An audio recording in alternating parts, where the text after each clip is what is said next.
여러분 안녕하세요. 오늘은 절대왕정에 대해서 공부해 보도록 하겠습니다. 절대왕정? 왜 또 뜬금없이 절대왕정인가? 여러분이 역사, 특히 세계사를 어려워하는 이유는 모든 사건이 우리한테 낯설기 때문입니다. 그리고 흐름을 모르고 사건이 계속 나오기 때문에 그게 어떻게 된 얘기인지 흐름이 이해가 안 됩니다. 여러분 어려워하지 마시고 지금 우리가 르네상스, 그 다음에 종교개혁, 신학로 개척까지 봤습니다. 신중심의 사회가 엄청 흔들리고 있는 모습 보이지요. 신, 교황, 교회 이것이 중세를 차지했고 인간은 신 아래에서 모두 다 감추고 얌전하고 엄청 작은 존재였다면 르네상스를 기점으로 해서 인간 중심의 인간의 아름다움, 인간의 개성, 인간의 가치, 인간의 이성 이런 것들을 중시하는 문화현상이 나타났고 그러면서 완벽한 신 아래에서 완벽한 사회를 이제는 인간의 이성으로 비판하는, 풍자하는 그런 모습, 그리고 종교도 개혁하는 모습, 그리고 이제는 새로운 것, 새로운 길, 새로운 경제, 침략, 진출, 개척, 이러한 신학로 개척까지 나타납니다. 그러면서 과연 이득을 봤던 사람은 누구일까? 그러한 사회에서 이득을 봤던 사람은 농민일까? 상공업자일까? 왕일까? 교황일까? 시민일까? 자, 오늘은 그 내용, 사회적으로 또 어떠한 움직임이 있었는지를 볼 것입니다. 지금 선생님은 토요일 오후 5시에 지금 수업을 하고 있습니다. 영상을 찍고 있습니다. 그리고 저희 아이가 지금 거실에서 과자를 먹으며 정글의 법칙을 보고 있습니다. 그래서 언제든 인서가 뛰어와서 엄마한테 뭐라고 할지 모릅니다. 조마조마한 마음으로 정신을 집중하여 열심히 여러분께 설명하고 여러분의 실력 향상에 보탬이 될 수 있도록 최선을 다하겠습니다. 자, 시작합니다. 자, 르네상스 종교개혁 그리고 신학로 개척으로 인하여 종전의 교황이 아니라 왕이 아주 절대적인 최고의 강력한 파워를 자랑하는 중앙 왕이 집권, 권력이 집중되어 있는 그러한 모습이 16에서 18세기 유럽에 나타납니다. 그걸 우리는 절대적인 파워를 자랑하는 왕의 정치다 해서 절대 왕정이라고 부릅니다. 자, 16에서 18세기라고 하면 우리나라에서는 조선시대입니다. 우리나라 조선시대, 조선이 세워지고 여러분 알고 있는 무슨 훈구파와 살인파의 대립, 그리고 임진왜란 있는 그 시즌, 그때가 바로 이 서양에서는 절대왕정 시기입니다. 왕이 혼자 힘이 쓸 수는 없습니다. 여러 기반, 여러 가지 조건이 있었는데요. 제일 첫 번째, 스마트한 똘똘이가 필요했겠죠. 그걸 우리는 관료제라고 합니다. 관료, 관리, 국가의 일을 맡아서 하는 사람들, 지금으로 말하면 공무원, 그들이 왕이 명령을 내리면 즉각 엄청 효율적으로 행동으로 옮깁니다. 그냥 쉽게 말하면 왕의 슈퍼파워 똘똘이라고 생각하면 되겠고, 자, 똘똘하다면 이제는 힘도 탄탄하게 갖추어야 합니다. 그래서 항상 always, 준비되어 있는 ready, 군대가 필요합니다. 그래서 우린 그것을 상비군, 왕이 언제든지 출동하면 명령하면 그대로 출동할 수 있는 군대, 상비군이 있습니다. 그래서 여러분 이게 왕이라고 합시다. 하반신도 그립니다. 자, 왕한테는 우선 똘똘한 한쪽에 팔, 관료제가 있고, 자, 왕에게는 또 다른 왼팔, 그러니까 힘이 센 왼팔 상비군이 있습니다. 그래서 절대 왕정은 관료제와 상비군을 갖추고 있다. 그리고 정치 사상도 새로운 게 등장합니다. 자, 왕의 권력, 파워는 누가 줬냐면 신이 수여하였다, 내렸다. 왕권은 신이 준 것이기 때문에 왕에게 개기는 것은 곧 신에게 개기는 것이다. 따라서 왕의 말을 잘 듣자, 왕에게 복종해야 한다 라는 정치 사상이 아주 유행했습니다. 이러한 사상적 기반이 절대 왕정을 더 확고히 했겠지요. 그리고 왕이 힘이 세려면 돈도 있어야 합니다. 왕이 돈이 있을까요? 아니, 없습니다. 그럼 그 당시에는 어떤 산업이 떴을까요? 농업이었을까요? 상공업이었을까요? 바로 상공업. 그래서 상공업에 종사하는 도시에 사는 시민들에게 세금을 걷습니다.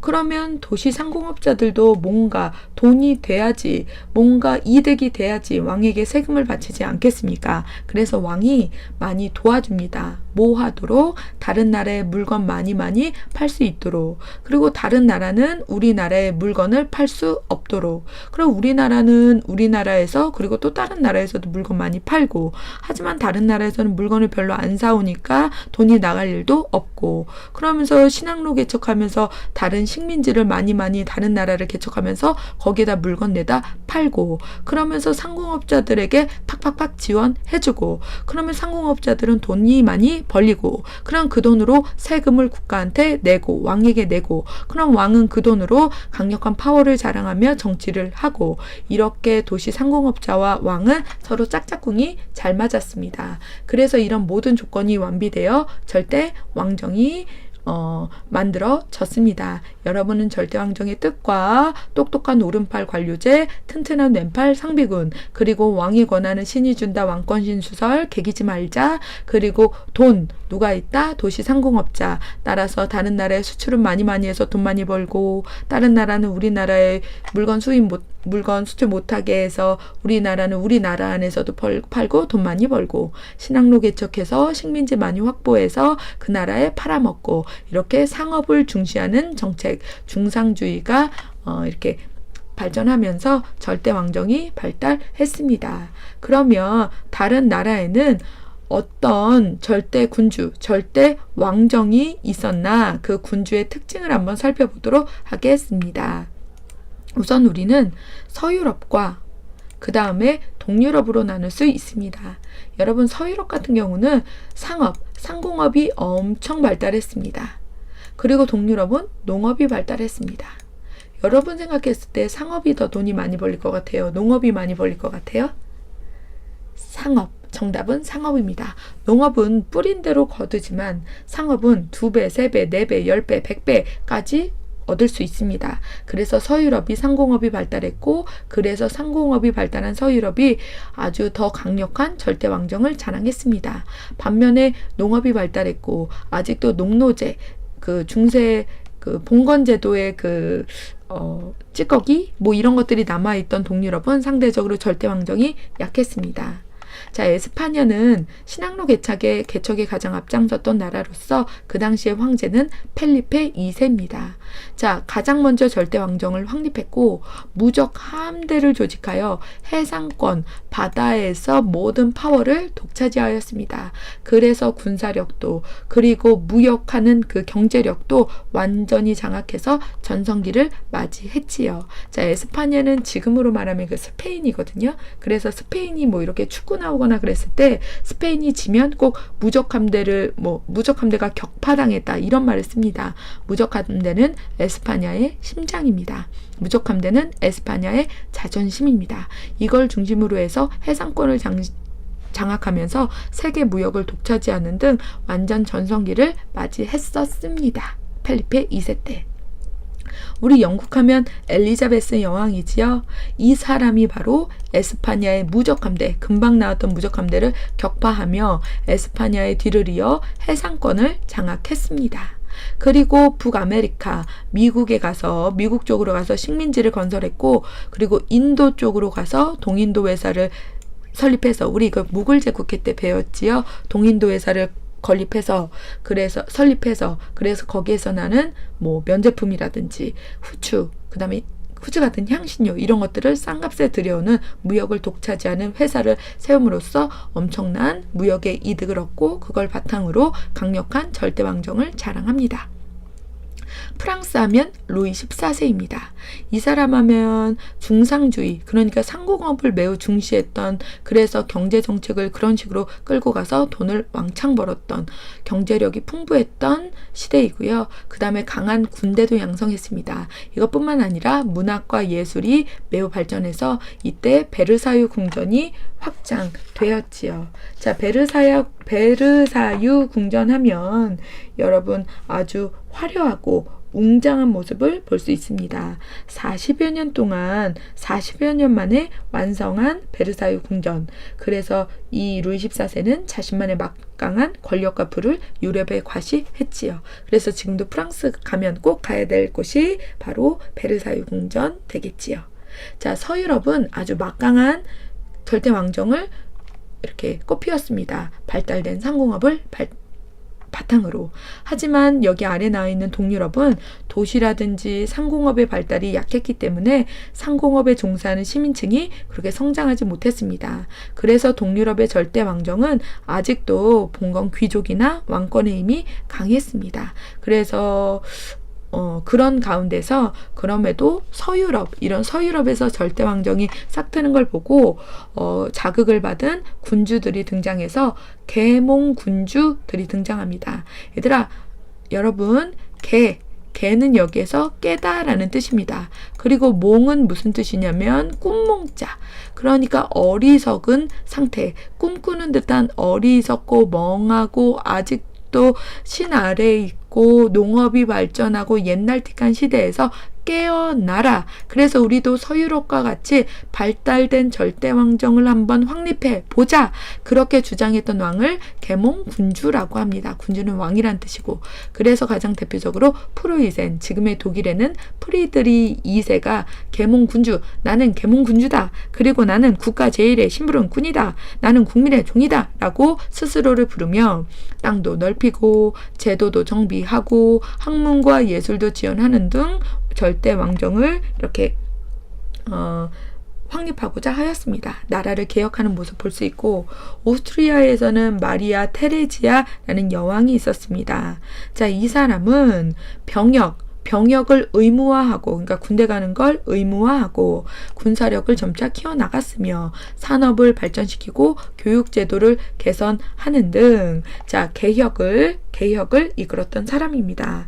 자, 마지막으로 러시아의 표트르 대자는 서유럽의 문화가 정말 짱이다라고 서유럽 빠였습니다. 그래서 서유럽의 문화와 제도를 받아들이고자 적극적으로 노력했던 사람입니다. 그래서 이 사람 하면 왜 서유럽 사람들은 머리가 다 짧지 않습니까? 그래서 직접 이 왕이 일반 백성들의 머리를 잘랐습니다.